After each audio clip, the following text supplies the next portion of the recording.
et puis to capitaliser, to panza sangwa koloba. Nous n'avons qu'un seul Congo, nous n'avons qu'un seul peuple qui est congolais, et nous avons un seul président qui est l'alternative crédible de l'alternance dans notre pays, que nous l'appelons toujours le président de leur président, Sion à son excellence, Félix Antoine Tshisekedi Tshilombo. Oyo. Tolingi kimia na mboka na biso Congo, tolingi kimia tolingi kimia na mboka na biso Congo, toboyi bitumba, tolingi kimia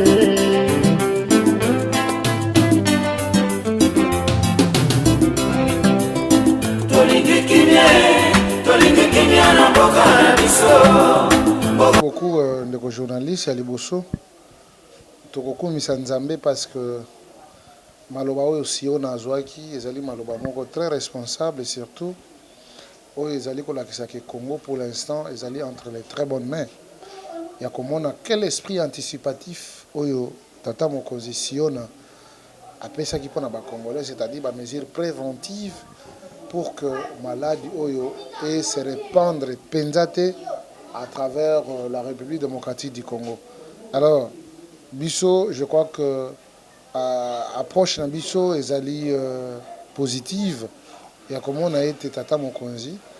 Là, ici que Azali digne d'être appelé président de la République, peut anticiper l'événement et accompagner sa Bisso mesure où il s'est respecté pour que maladie ait la carte. Entre autres, tous à la Nabopeto, tous à la Nabokengi, avec une distance d'1 mètre. En tout cas, surveillance, et puis quand on a la place à Bangouma, ma cité, je crois que les mesures à travers le monde et notre président a fait mention de ça et je crois qu'on ne peut que se féliciter parce que nous avons quelqu'un qui veille aussi à la sécurité sanitaire du peuple congolais. C'est l'irresponsabilité, parce qu'aujourd'hui, blague, mais les lots, tu vas comprendre que c'est une réalité parce qu'il y avait cet esprit anticipatif. Mais ce que le dans la majorité des Congolais, balingi ke mbongo se goya tata mokozi azwayango parce que là il y a la rationalité, il y a le bon sens à kosala makambo ndenge sengeli.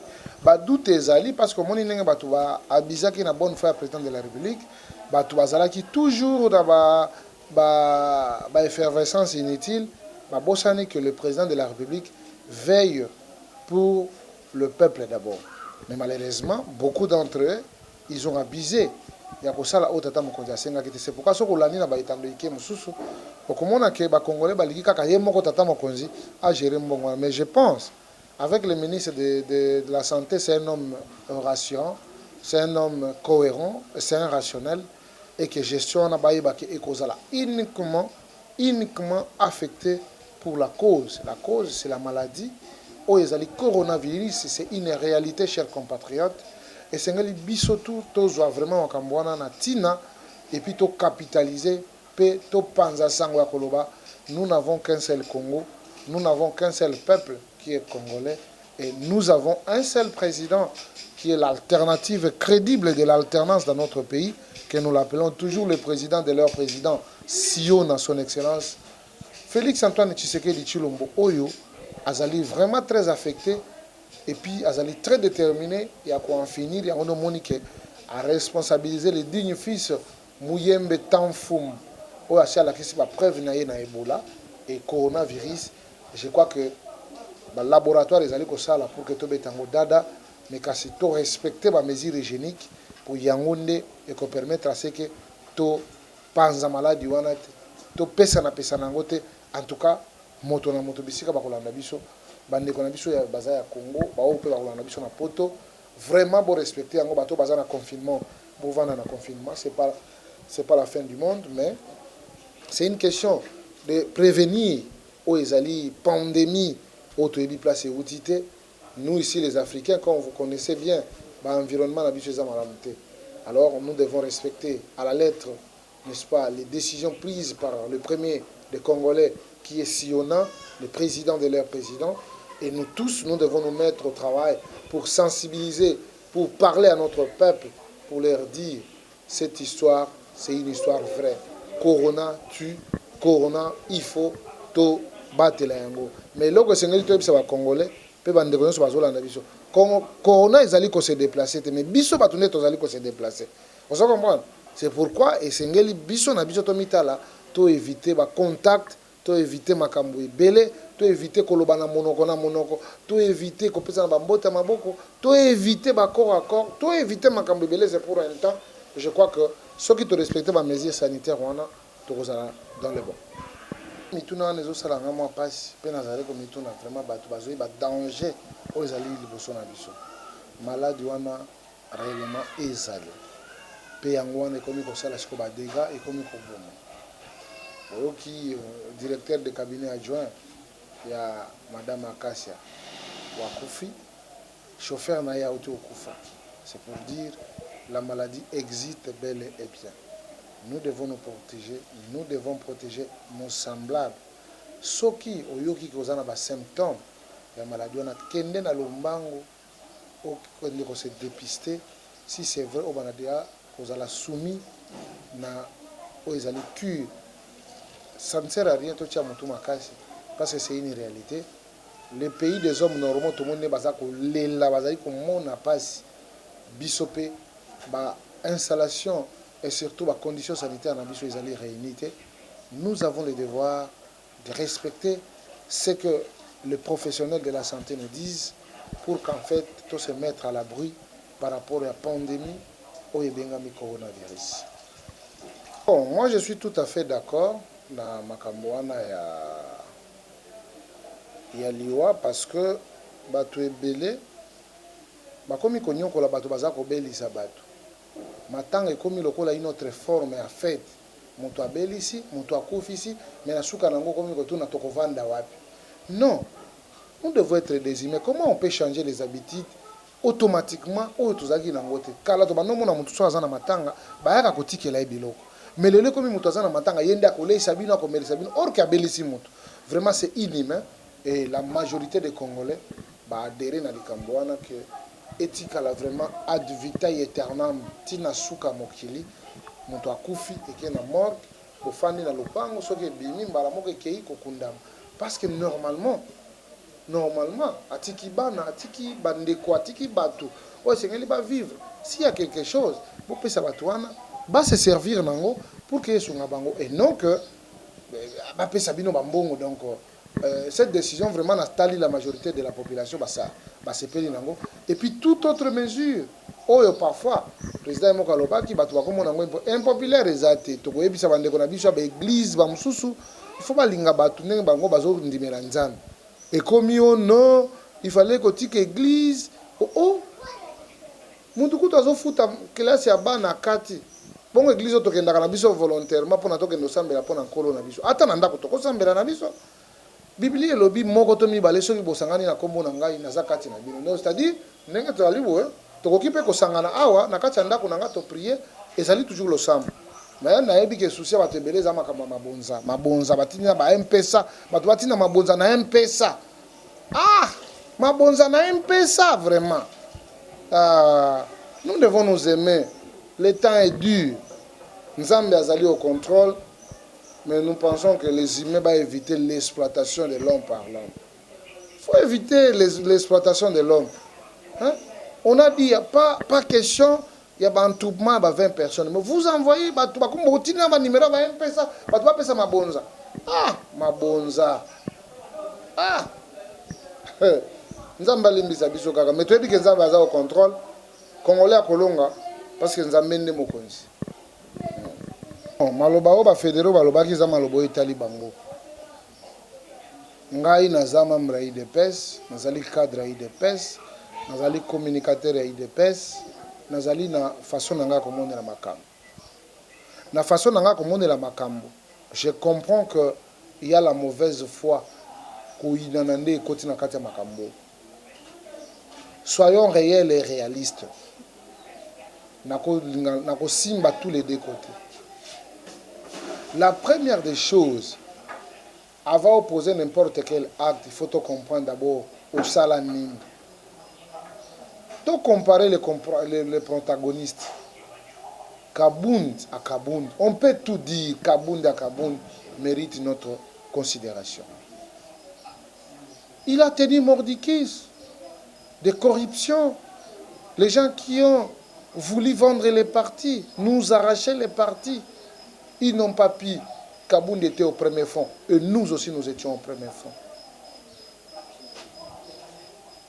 Aujourd'hui, nous avons les pouvoirs, papa. Les histoires, les légendes de la lutte, il faut pas la récompenser.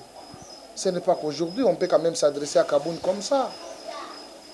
À cause de Benaye, mais nous le devons beaucoup de respect. Il a tenu. Maudikis. Il a tenu ses partis. Après la disparition de Tshisekedi, Kabound a tenu pour ses partis. Mais ceux qui délient leur langue pour injurier Kabound, peut-être ils ont des considérations personnelles, mais moi en tant que politique, et politiquement par là, je dois beaucoup de respect à Kabound. Pour ce qui concerne la gestion des ambitions, on doit se parler, on ne peut pas s'entretuer. Les autres sont là. Bien sûr, ils ont des marchés qu'ils ont acquis, des marchés acquis tout au long de Makambo, chez Ngobila. Hein? Maître Peter, c'est un vieux que je respecte beaucoup. Il a aussi ses avantages parfois. Il y a des avantages dans le c'est par ici où je profiterai de l'occasion pour dire à tout le monde de mettre de l'eau dans leur vin. Et là, l'équipe dialogue est les spectacles désolants que vous allez offrir les lots, ça ne fait pas la gloire du président de la République. Ça ne fait pas la gloire du président. Vous êtes de grandes personnalités. Alors, par rapport à vos moyens, vous exposez les partis dans le média pour que qu'est-ce que vous pensez. Mais venez avec ces débats à l'interne, pas dans les médias, parce que là, vous ne respectez pas les combattants qui ont perdu leur vie, n'est-ce pas, pour qu'aujourd'hui qu'on accède à la magistrature suprême. Vous ne respectez pas tous ceux qui nous ont quittés parce que nous avons tenu mordicus pour qu'il y ait l'alternance dans ce pays. Vous ne respectez pas le père de la démocratie en République démocratique du Congo, paix à son âme. Mais malheureusement, vous serez rattrapés par vos propres turpitudes. Mais ici, je vais profiter de l'occasion, juste pour reconnaître que la jeunesse a le droit de revendiquer. Parce que c'est elle qui a accompagné cette élite jusqu'à atteindre les objectifs finaux aux alliés à Kojoa, les sommets de la République. Mais on peut bien réclamer, mais la violence, non. Nos aînés ne peuvent pas nous utiliser comme leur bouclier parce qu'ils veulent se positionner. On dit non. Et de cette occasion, je pense que la jeunesse a compris la responsabilité et nous serons comme tels. Et Dieu le Père va nous aider parce que, oh, ils allaient les sacrés, les partis c'est pour Dieu. Tshisekedi c'était l'émanation de l'Éternel et c'est une vision, c'est une idéologie. Aujourd'hui, c'est un mécanisme pour atteindre la sommité de la vie politique en République démocratique du Congo. Donc, tozali wana, tozali bana libota moko, et c'est ngeli to bomanate, to mizoki sanate, mais c'est ngeli to solola, un cadre pour un dialogue franc entre les uns et les autres, ezali vraiment normal, mais nous avons la hiérarchie du parti jusqu'à la preuve du contraire. Tant que Félix Aïbissingateke a Longoli Kabundi, moi, il est non mon président. Tant que Balobi Nangate Balongoli Kabouya, il est mon secrétaire général et moi je suis celui qui va les accompagner. Le reste, besoin attribution à ma parti, venez répondre positivement à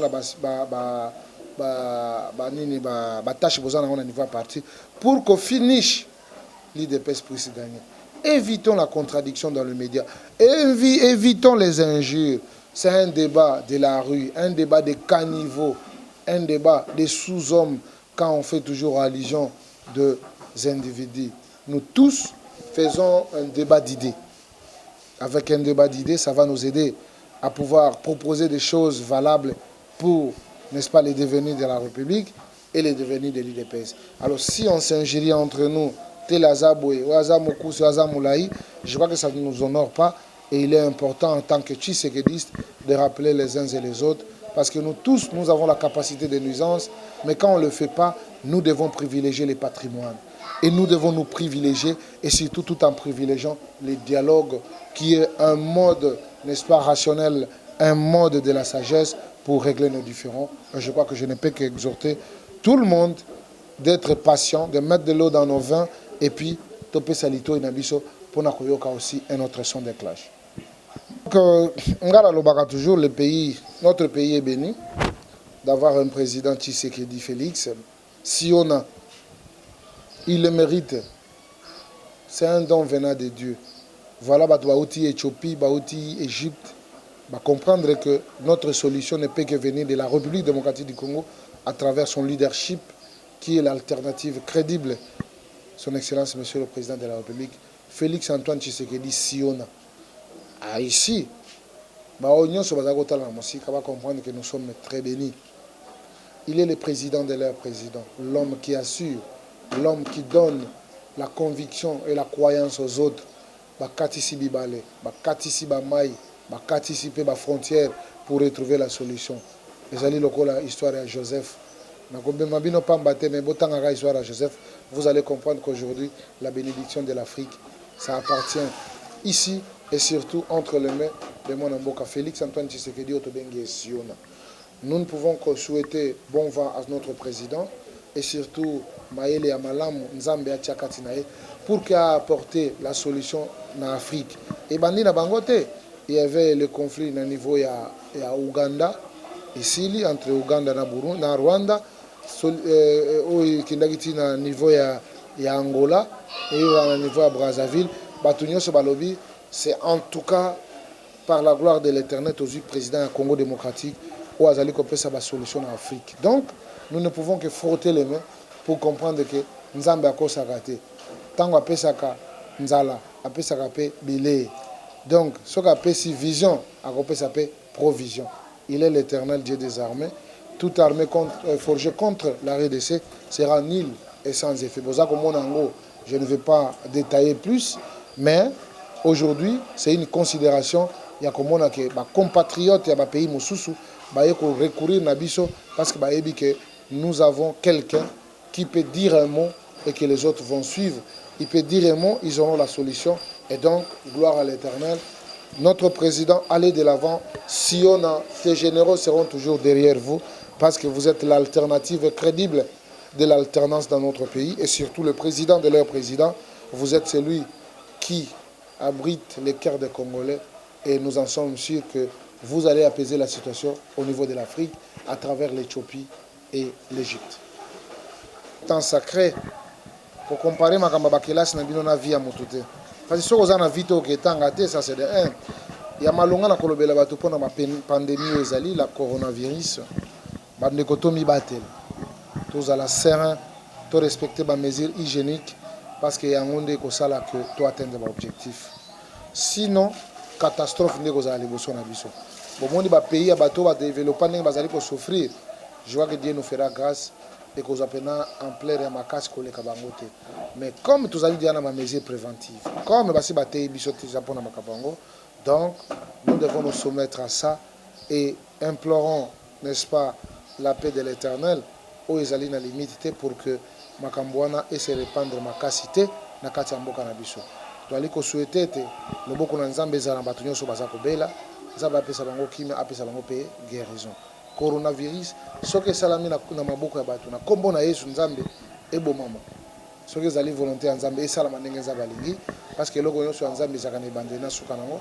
Je suis animé na kokale volonté ya nzambe te ndenge nini mais soki ezali volonté ya bato ezala na nguya ata soki moke te. Nous sommes les enfants de l'Éternel, nous croyons en Dieu et puis toyebi que nyonso nzambe aza sous le contrôle. Ndenge baloba toujours mutu na mutu aza na mokolo na ye oyo nzambe akela ye mutu na mutu pe aza na mokolo na ye akokufa. Ouatangamaka akokufa, ainsi soit dit, ainsi soit la volonté de l'Éternel et que ça la mandenge salami pe baoba kobika et que ça la mandenge nzambe alingi. Mais nous pensons que liwa oyo ya maladie wana esengeto se protéger pour que toki ne koya na mababete. Parfois, ils ont parce qu'on ne s'est pas protégé. J'aime la République démocratique du Congo. J'aime la politique congolaise. Et pour l'instant, nous devons nous focaliser par rapport à cette pandémie où ils allaient déranger la nation congolaise et que le reste est rien à signer. Makamio c'est en veilleuse, Makamio c'est pémi parce que nous devons d'abord regarder la santé et surtout cette maladie qui dérange le monde, qui dérange le Congo et qui nuit, n'est-ce pas, dans l'existence à moto. Nzambe azali na contrôle, j'ai la foi et nous allons atteindre les objectifs. Oezali ya commettre à nu maladie o. Boyebi ebola tozaki na ngwa wa docteur Muyembe abeti yango na nenga kusakana te. Ye wana so atelemeli coronavirus ça toujours na kati ya laboratoire. Je sais qu'il y aura une solution congolaise par rapport à la pandémie. À part ça, je vous aime tant. Bomi batela, bozala vraiment à l'abri à la saleté. Coronavirus, wana 1 mètre de sur un moto. En tout cas, il faut la peine à moi masque pour prévoir un peu. Et puis en plus, ma boko, to pesa na ma boko te, ba kola te na musika tambo te ma kolo kaka. To bois ki ma kolo, ou bien to pesa ni ba coude, et si que lamba ezali. Et puis éviter mingi kosimbaka na elongi soki opesa ki moto maboko. Donc la prévention à ce que tu as na misala et ko simba pe victoire ko zala ya biso. Ba mote bele bisika bozali nzambe apambola biso. Tolingi kimia na mboka na biso Congo, tolingi kimia tolingi kimia na mboka na biso Congo, toboyi bitumba, tolingi kimia